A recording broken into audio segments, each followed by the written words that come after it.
One of the big changes we had this year on TWILA is in the production of this show. Since 2008, I've been the executive producer for TWILA as well as one of the reporters. Well, here, 8 years later, I'm turning that over to our own Neil Melancon. I won't be going anywhere as co-host, at least I hope not, unless Kristen has me fired. I'll still be here to bug her. Maybe she could get me fired.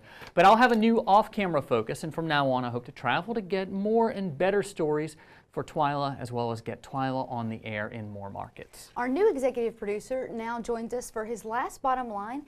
And Neil, I understand this is not your first rodeo when it comes to producing. Yeah, that's right. Before Avery was on, it was Bill Sherman, and before him, I was executive producer for all of 3 months. So, big, long experience there. But I had an even less idea of what I'm doing, what I was doing then. At least I was able to get the show on the air. See, back then, there were a lot fewer of us to produce the show. I never really trained to be on air. My background was in journalism for print media. When I got hired by Farm Bureau, my job was to produce written works, especially for the newspaper. It's a job I still enjoy doing, but as time has gone on, I've gotten increasingly involved in the TV show. Our former boss, Mike Dano, loved doing the show more than anything else and made it his priority. Before then, I had really only dabbled in the show, doing the occasional stories as it came up, but leaving the bulk of the work to those professionally trained in it. Shortly after Avery took over, I approached him and Mike to pitch The Bottom Line, a segment on the economics of agriculture. For the last 7 years, I've tried to relate the important issues that drive both agriculture economics and the way it affects you, the consumer. In that time, social media and information widely available online has done much of the job for me these days. That's not to say that there's not a place for that on this show for that information. There is. We have a lot more staff now, though, and a lot more resources, so it will be told each week through the stories that we do.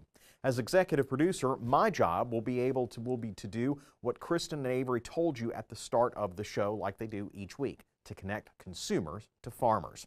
So, my last bottom line is, the buck stops here with me as far as this show goes.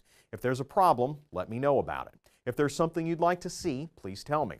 If you want to know more about anything we cover, I'd really like to hear from you, our viewers. I won't be going anywhere, really. I'll still do the show, and I'll still do stories there. It's only my focus that's changed. I'm committed to bringing you the best stories in the state and beyond with the same quality you're used to from Avery, who just did a fantastic job these last 8 years.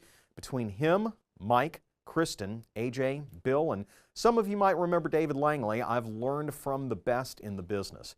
I want to honor the teaching they've given me and over the years, and you will see that reflected in our show in 2017. And guys, one of the changes, as you heard before the show, you guys are going nowhere, your co-host, but one of the changes is top to bottom cow suits. Okay. And I'm giving you the choice. You know, you can pick Hereford or Charolais or Holstein or even Angus. I was about to say, you can't leave out the most important, However, best one. we have pictures of you in a Holstein outfit from Halloween. Oh, Remember when you Yeah, you got it. Vision of the future.